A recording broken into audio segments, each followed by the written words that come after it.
Memilih Memilih topik. Bagian terberat sebelum memulai menulis sebuah karangan ilmiah adalah memilih topik. Sebenarnya, Anda yang masih pemula tidak perlu khawatir.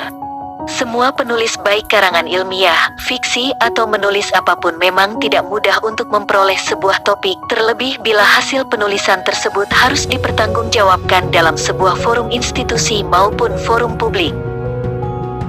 Bagaimana caranya supaya ide tersebut bisa muncul? Ada beberapa hal yang bisa Anda lakukan. 1. Mengamati suatu keadaan atau fenomena. Misalnya bila Anda melihat suatu kejadian A, namun bila Anda pikirkan lebih lanjut, seharusnya keadaan seperti itu tidak seharusnya terjadi.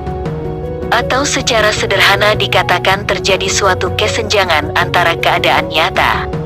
Dari sanalah topik atau ide untuk diulas akan muncul. 2. Brainstorming.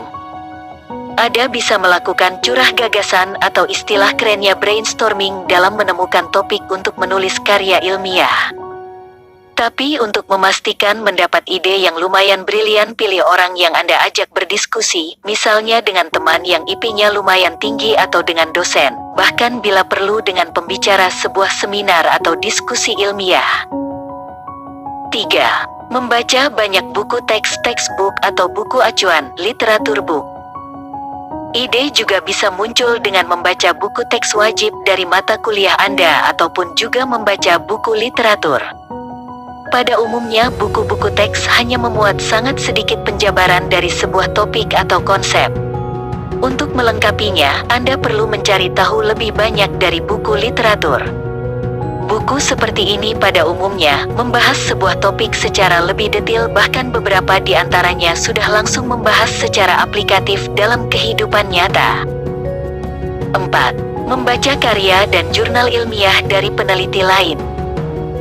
Bila Anda teliti membaca buku teks atau buku acuan Anda, dalam daftar pustaka dapat ditemukan berbagai jenis jurnal ilmiah maupun berbagai macam publikasi lainnya. Anda dapat melakukan penelitian dengan memilih topik yang sama.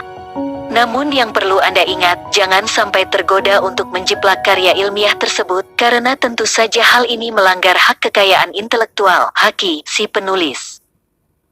Sebetulnya banyak cara yang bisa dilakukan dengan topik tersebut, misalnya dengan mengganti objek penelitian, menambahkan variabel yang hendak diteliti, mengganti metode perhitungan maupun pendekatan penelitian itu sendiri. Dari jurnal dengan topik ide yang sama dapat memberikan hasil penelitian yang berbeda. Perbedaan ini dapat digunakan untuk pengembangan topik ide selanjutnya, termasuk bila kita jeli membaca keterbatasan penelitian tersebut. Selain itu, dari jurnal dapat diperoleh arah positif atau negatif terhadap suatu variabel penelitian. Anda dapat menguji kembali apakah kecenderungan juga terjadi pada penelitian Anda. Bahkan dengan kondisi yang unik di Indonesia, tidak jarang hasil penelitian Anda dapat berlawan dengan penelitian aslinya, bahkan dengan teori yang Anda ambil dari buku acuan. 5. Internet, sumber informasi yang tak terbatas. Internet adalah suatu keajaiban masa kini. Dari internet, kita bisa memperoleh berbagai macam informasi tentang berbagai perkembangan terkini. Mulai dari fenomena, paradigma baru, debat teori, paradoks maupun penelitian dan eksperimen yang tengah berlangsung. Dengan jumlah informasi yang dapat dikatakan hampir tidak terbatas ini, seharusnya Anda tidak lagi kesulitan untuk menemukan topik karya tulis Anda. Merumuskan masalah. Tahap berikutnya setelah menemukan topik adalah merumuskan masalah yang akan diangkat sebagai objek penelitian. Dalam mencoba merumuskan suatu permasalahan ada beberapa hal yang perlu dicermati. 1. Masalah yang diangkat tidak harus dalam bentuk pertanyaan, namun juga bisa dalam bentuk pernyataan. 2. Permasalahan harus cukup fokus, tidak terlalu sempit sehingga menyulitkan pada waktu pembahasan atau terlalu melebar sehingga jawaban yang disampaikan pada simpulan mengambang atau membingungkan. 3. Sifat pertanyaan atau pernyataan haruslah netral dan tidak boleh bersifat mendukung opini atau simpulan tertentu. 4. Pertanyaan dan pernyataan bersifat menarik dan unik. Jangan mengangkat permasalahan yang sudah jelas jawabannya. 5. Permasalahan dapat dipecahkan dan dijawab dengan pendekatan dan data yang ada.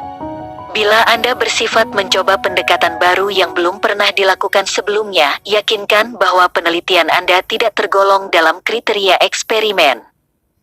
Eksperimen memiliki metodologi sendiri yang berbeda dengan apa yang sedang kita bahas di sini. 6. Jika menggunakan jurnal yang penelitiannya tidak dilakukan Indonesia, Anda perlu cermati bahwa suatu kejadian antar negara dapat berbeda. Masalah yang diangkat perlu sesuaikan dengan peristiwa, kondisi, perlakuan dan peraturan yang berlaku di Indonesia. Hal ini untuk menghindari tidak nyambungnya perumusan masalah Anda dengan kondisi aktual di Indonesia. 7. Dan hal terpenting dari permasalahan adalah sesuai dengan topik dan judul yang telah dipilih. Harus ada benang merah yang dijaga sampai penulisan tersebut rampung pada bagian simpulan. Memberi judul penelitian. Sebenarnya memberikan judul adalah bagian termudah dari sebuah penulisan ilmiah. Pada umumnya perumusan masalah merupakan judul dari sebuah karya ilmiah. Namun ada kalanya kita perlu mempertimbangkan apakah bila judul tersebut kita gunakan, pembaca menjadi kurang mengerti atau bahkan menafsirkan secara lain. Bila terpaksa menggunakan judul yang sedikit berbeda dengan perumusan masalah, pastikan pembaca atau orang lain tidak bingung atau salah tafsir. Menciptakan latar belakang. Penulis pemula banyak yang salah kaprah ketika menulis latar belakang. Dibutuhkan berlembar-lembar kata-kata untuk mengungkapkan latar belakang yang ingin dibahas. Selain agar dikatakan lengkap, pada umumnya alasan menulis latar belakang yang panjang adalah untuk membuat karya tulis menjadi tebal dan berbobot.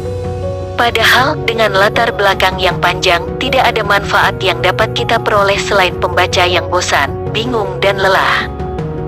Bila Anda ingin menciptakan karya yang baik, sebenarnya bagian yang seharusnya tebal dan berbobot adalah pada bagian analisa dan pembahasan, karena pada bagian inilah sebenarnya tingkat wawasan penulis akan diukur. Bagaimana menuliskan latar belakang yang ideal? Berikut ini tipsnya. 1. Buatlah suatu latar belakang yang lugas, jelas dan tidak bertele-tele. Langsung menuju pada permasalahan yang akan diangkat atau fenomena yang ada. 2. Masukkan kutipan dari buku maupun publikasi apabila memang kalimat maupun tersebut berasal dari seorang ahli, pembicara ataupun peneliti lain. Tidak perlu terlalu banyak, cukup yang mendukung topik saja. 3. Jangan menggunakan kalimat tanpa dasar argumentasi yang kuat. 4. Sebaiknya panjang latar belakang sekitar 2 halaman untuk kertas ukuran A4. 5. Tetap fokus agar dalam memaparkan latar belakang tidak menyimpang dari topik, perumusan masalah, dan judul. Mengaburkan hubungan benang merah akan membingungkan pembaca, terlebih lagi tim penguji.